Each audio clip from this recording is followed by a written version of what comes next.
Hi, my name is Rebecca Blair. I use she, they pronouns, and I'm the engagement specialist with Friendly House Elder Pride Services. We work to enhance the lives of older LGBTQ older adults through education, advocacy, support, and community building services. I want to thank you all for being here tonight for this important beginning to our Planning with Pride series. Our intention with these presentations is to provide information about end-of-life needs, services, and options available from the mouths of professionals working in these areas. We hope that this opens up the conversation about death and dying, choice, and meaning. The organizers of this series all agree that the LGBTQ plus community needs better access to this important information. To best facilitate that, we will be recording the presentation part of our program tonight to be shared later with everyone. We will stop recording after our three speakers have finished, and we will facilitate a conversation with the speakers tonight. Please feel free to raise your virtual hands at that time, and we will unmute you so you can ask your question. Or if you would prefer, type your question into the chat and we will read them for you. At the end of our conversation tonight, please stay on. We will draw our raffle prize for tonight's attendees, 3 hours of end-of-life doula services generously provided by our Evening Star end-of-life doula services folks here tonight. Since 2018, they've been providing public education on end-of-life issues, as well as compassionate, non-medical support for individuals and families dealing with serious illness and end-of-life. Which brings me to introducing our first speaker of the evening, Deanna Hagee of Evening Star End-of-Life Doula Services. Deanna, she, they completed their end-of-life doula training with the Mom Doulary Death and Mourning Doula Training Program in 2015. They have volunteered with Hospice, Compassion and Choices, and End of Life Choices Oregon. Deanna is passionate about empowering and educating people about death and dying, whether as clients or in community. Welcome, Deanna. Thank you so much, Rebecca. And hello, everyone. Thank you for being here tonight to engage with this very important yet largely avoided topic. Before we get started, I just want to introduce my business partner, Maryann Giunta. Maryann's pronouns are she, her, and she completed her end-of-life doula training with the Conscious Dying Institute in Boulder, Colorado in 2016. And she also volunteered with Hospice and is Evening Star's representative on the Portland Elder Care Council.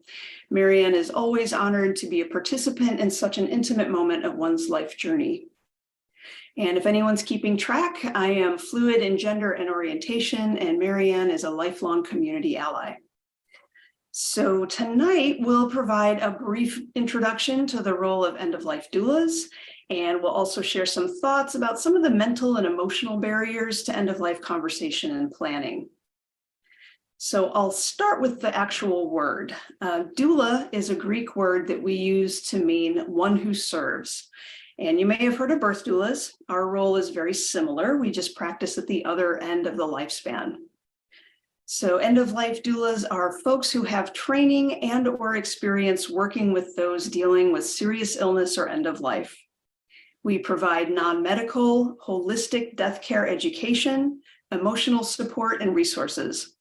Whether someone is healthy and planning, newly diagnosed, or nearing end of life, we meet folks where they are and provide whatever unique supports are needed by that person in that moment.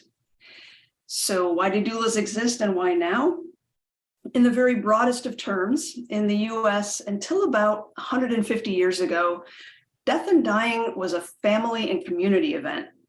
People were cared for at home during illness and after death. The community built the coffin and dug the grave, and the wake was held in the family home. During the Civil War, the practice of embalming was used to enable transport of the bodies of dead soldiers back to their families over long distances.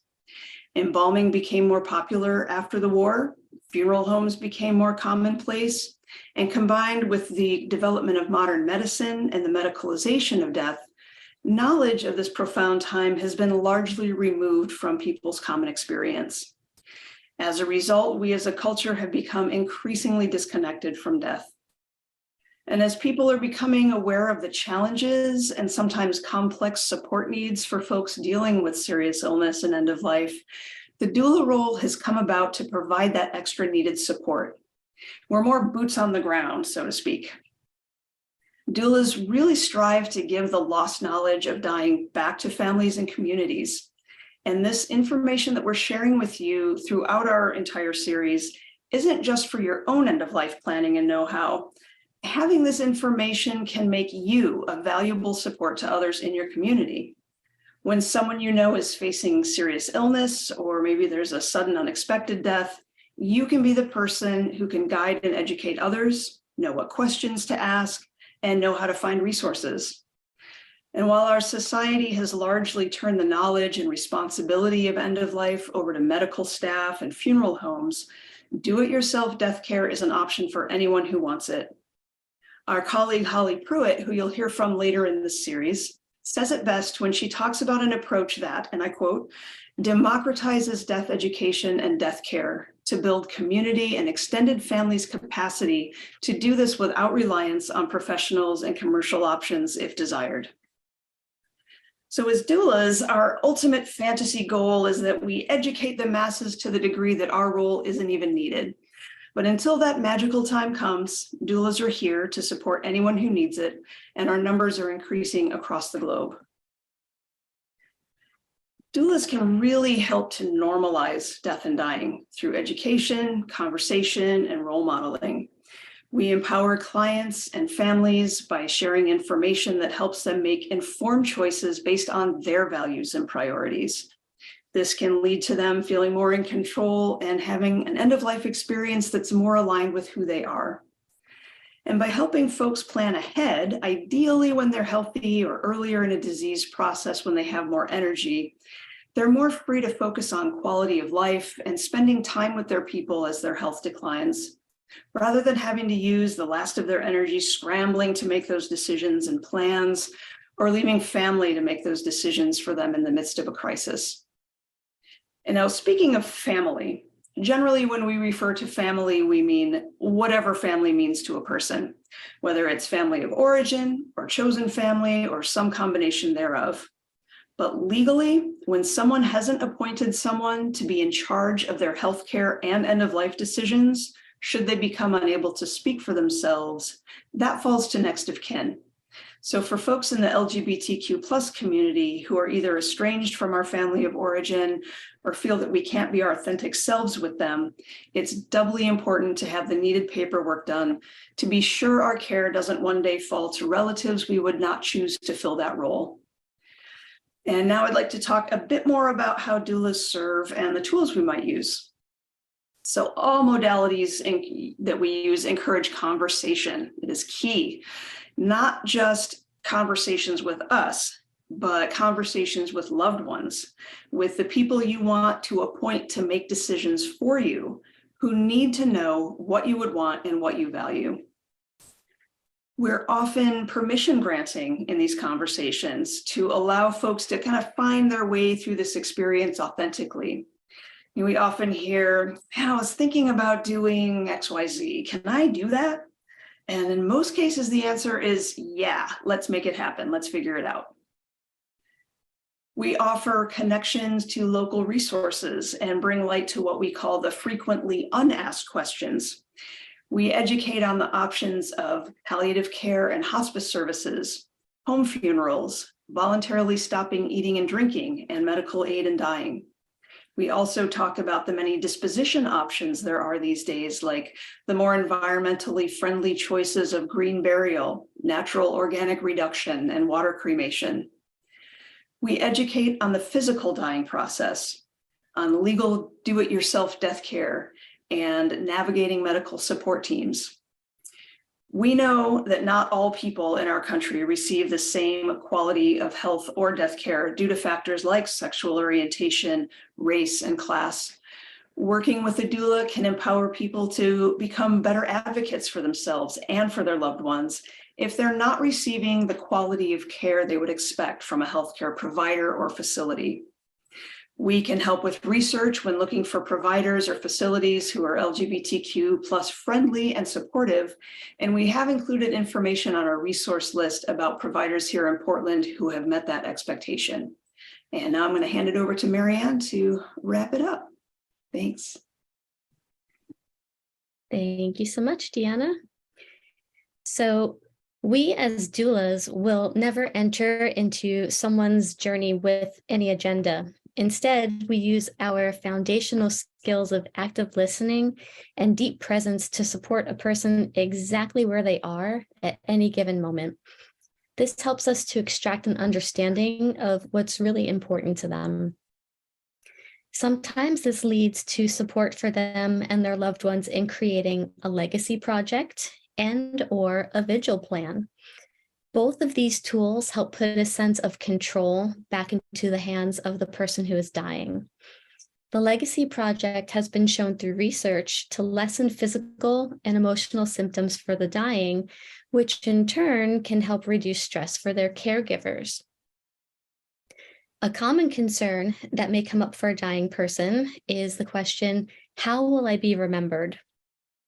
A legacy project allows them to leave their emotional and spiritual inheritance in a concrete format, whether it's a book, a video, a photo album. The options are endless.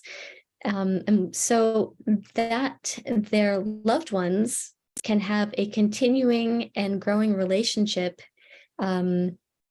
with their person even after death.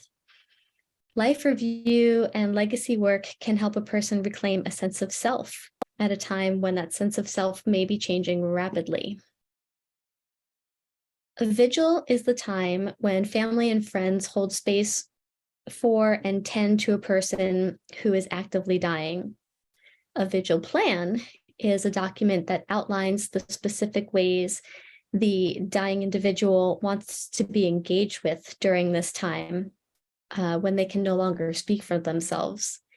And this is a flexible document that's created while the person still has energy and is based on what normally brings them comfort. The elements of a vigil plan can change at any time. It's not set in stone.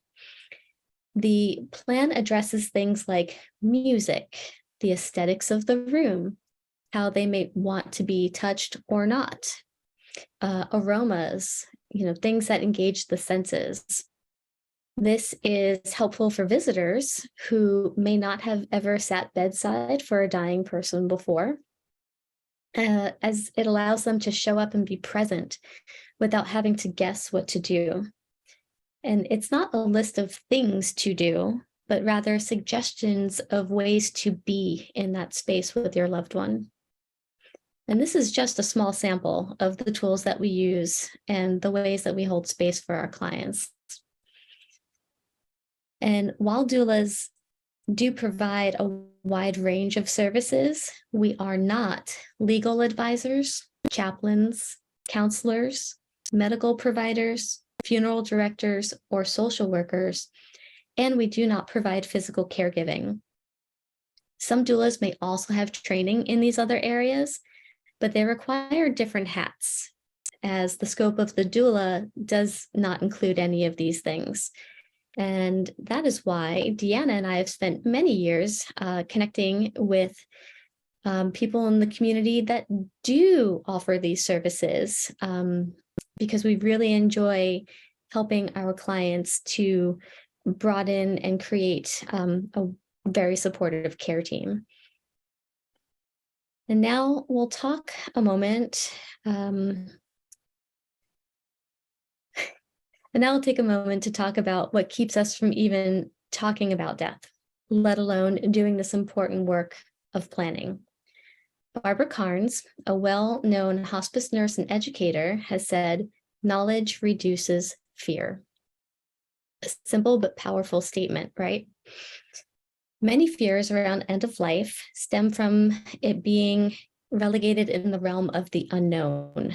And we all know that all too often what people do not understand, they fear and avoid. Demystifying death and dying doesn't make the loss of life any less sad, but it can empower people to know what to do, who their community supports are, and despite there being no guarantee, get folks closer to having things go the way they would want them to. Honing in on what specifically scares us about dying and shining some light on it can lessen the burden of carrying that fear. Maybe it has to do with a past experience, Maybe it's something that isn't really true, and with some education could dispel the worry. Fear needs the space to be heard and seen, and facing it is the key to learning from it and dealing with it realistically. Hospice and palliative care Dr. B.J. Miller, in an interview with GQ magazine, has had this answer to this question. Why do you think we avoid thinking about death, this thing that happens to all of us? And this is his response. To cut ourselves some slack, we are hormonally wired to run from our death. We have an inborn fight or flight or freeze response to any threat to our existence. So you can't just write it off as denial. But on top of that basic impulse, we have gotten spectacularly removed from all sorts of things in nature, including death, the most natural thing there is. If you think about the last 100 years, as technology has advanced and as we've developed new ways to push back death and extend life, we've gotten very seduced by the idea on some level that death is almost optional. Don't smoke, eat kale, and you'll live forever. And so in conclusion, dying is not a medical event. It's a natural process with social, emotional, and spiritual components that need addressing as much as, if not more than, physical distress. The tools and conversations we engage in with people help to reduce the existential and emotional distress around death and dying that is so commonplace in a death-avoidant culture. This, in turn, can lead to the reduction of physical symptoms caused by this distress. While there is not always pain at the end of life, what pain there may be may not all be physical. When internal concerns are not acknowledged, this can lead to people dying with layers of emotional distress and families not receiving the support they need. Doulas strive to relieve this distress to allow space for as much healing as possible for our clients, and we encourage you all to move towards your fears and a more peaceful end-of-life experience. And now I would like to introduce our next presenter, Dr. Carol Brownlow. Carol is a retired educator, director of gerontology program at Chemeketa Community College, end-of-life planning workshop facilitator, and longtime volunteer with Elder Pride Services. Take it away, Carol. Okay, thank you, Maryann. Appreciate the introduction. Hello, and welcome to the beginning of a very important journey. My name is Carol Brownlow. My pronouns are she, her, and hers.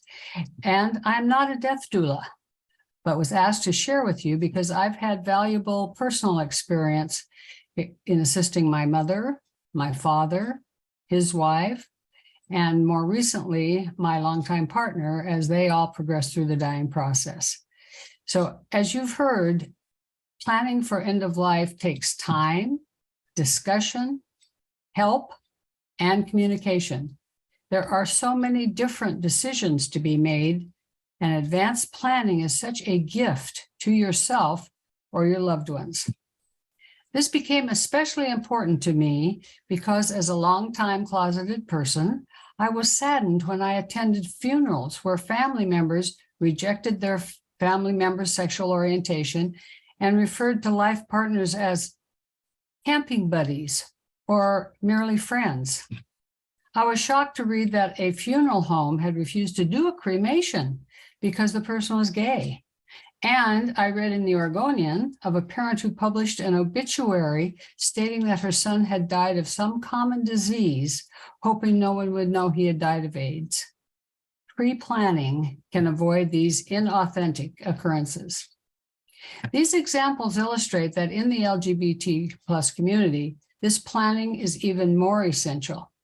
Although as a community we have made progress, we sometimes face obstacles that may not occur in mainstream society. It's not enough to simply say, oh, my partner or my children, and will take care of those kinds of things. Their hands are tied unless proper paperwork is in place. To be prepared, you need both information and legal authority. We tend not to talk about death or plan for it in our youth, but we never know when accidents, illness, or tragedy will end our time on earth. You never know when you will need essential information. So leaving can occur quickly, or it can take a long time. Sometimes it takes months, sometimes only minutes. Always there are decisions that must be made. The process may not start with the death, but with a decline in your ability to care for yourself. It may include housing transition or in-home assistance, medical decisions, and transportation issues. There are a lot to take into consideration as we age. Many of these things with which you will need assistance. Death doulas can help, but only if you have the important information on which to base your discussions. For members of the LGBT+ community, dying without legal protections of a will or power of attorney could mean spending your final days without the support of the people who love you. Caregivers are often friends, exes, or chosen family who aren't always recognized by the medical or legal system. Planning for that assistance is a gift to your loved ones and to yourself. Because experiencing the life of a loved one is already a time of sadness and confusion. If you've planned ahead and completed the legal documents, it makes that time so much less stressful. There's a lot to discuss and decide, so let's get started. No need to take notes. A pre-planning checklist is provided in the resources. And remember, one size does not fit all. Circumstances may differ case to case. For example, your relationship with family, how well they accept your sexual orientation, or your choice of partner. This influences how they will react during this time. Actually, some are anxious to step in and take over. If you're married or not married, that impacts your survivor rights. How you own property is important. Does your house deed read, quote, right to survivorship, rather than just tenants in common? That's an important detail. How does your religion impact your thinking? It also will influence your choices. There are lots of things to think about. The gift of knowing what the individual prefers is so valuable. It's helpful to have information before death, as health declines, and when help is needed during the final hours, referred to previously as the vigil, and again after death. You can get assistance from professionals as you go through these phases, but having adequate information about and your ducks in a row will greatly facilitate these discussions. As I said, you need two kinds of information, basic data and then legal documents. Let's start with the basic data and the kind of information you'll need to help someone else, or they will need to help you. You will need this personal data in a variety of settings and to make good decisions, because you need good information to make good decisions.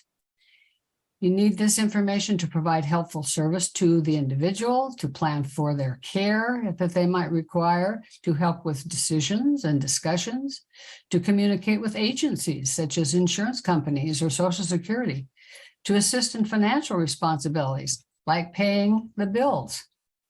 Information for the obituary, for the disposition of remains, and for the celebration service. You'll need a lot of specific information to proceed. Number one, start by creating a personal information sheet. This is just stuff you should know about the people, and it's so helpful to have it all in one place. It should include such things as the Social Security number. What insurances do you have or they have? What bank accounts? What are the account numbers? Where's the documentation? The PIN number, if you have one. Credit cards, which ones do you have? What company? What's the card number? Do you have stocks and bonds, IRAs, etc.? And where is this information kept? How is it to be accessed? How about a safety deposit box? Where's the key? Who has extra keys? Who are the medical professions? Who is their PCP and how to contact them? And their list of prescription drugs. What condition does each drug treat? These are all things that we need to know. We're going to help people. House and car titles.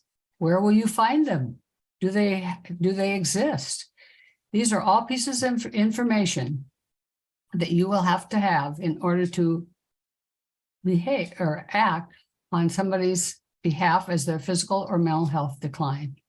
And don't forget computer and telephone passwords. There's a whole can of worms. There may be a need to access this information. So once you have the personal information sheet all filled out, the second thing you need to do is to prepare several legal documents. Some you need while individuals are living, some not until after their death. Let's start with the medical advance directive. What are your wishes as you go through the dying process? Do you want to be resuscitated? Do you want to have a feeding tube to be put in? How long do you want to linger in a coma?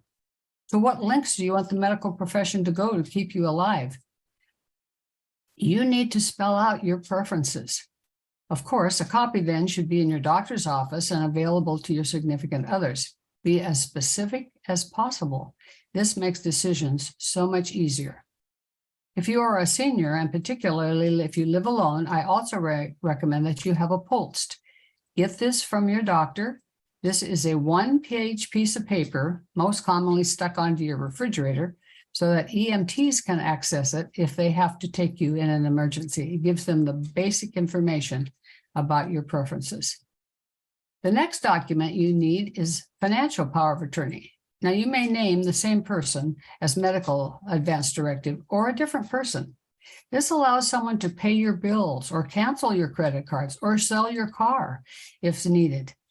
Both of these documents can be viewed as backup provisions and may be used when you can no longer do this for yourself. One tip, also put a trusted person on your bank accounts as a co-signer, and specify how the money is to be allocated after you pass. Otherwise, the bank locks the account and your money is not accessible, even for your burial or related needs.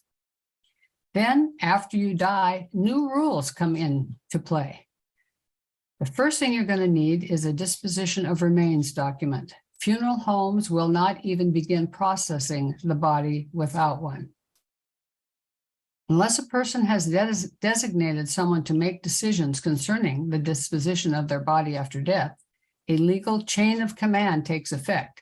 Immediate family are by law the default decision makers regarding physical remains unless specified otherwise. Remember also that the power of attorney is no longer in effect. You need to have named as an executor and a backup. It can be the same person who served as your power of attorney, but you may choose to select someone else. Things to do after death.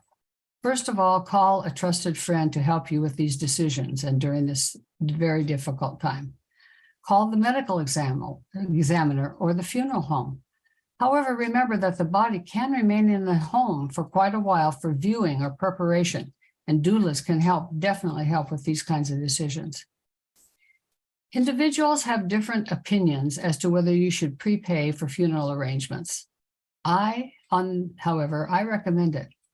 There are always so many things to think about that if those arrangements have already been made and paid for, it's just one less thing to deal with at a stressful time. Also, if you have your plan marked, quote, paid in full, increases in the cost of services cannot be added to your contract. And if this is filled out early, sometimes those fees can have doubled or tripled during your lifetime. I also recommend that the contract be non-revocable. If revocable, this can be considered an asset and confiscated by the county if the individual needs to be put on Medicaid. Funeral arrangements. Remember, funeral homes are businesses. Sales pitches will be made by the funeral director for urns, jewelry, expensive coffins, DNA testing, monthly flowers. All of these services will be offered. Having decided these things in advance reduces your probability of being vulnerable to buying additional services. You will already have to decide what kind of burial, after cremation or full body, water cremation, natural organic reduction, or green burials. Lots of things to think about. Then the actual disposition of the ashes. You say, well, I'm going to be cremated, but someone has to take responsibility for what happens to the ashes after they have been created. Headstones, other memorials, all have to be decided and paid for.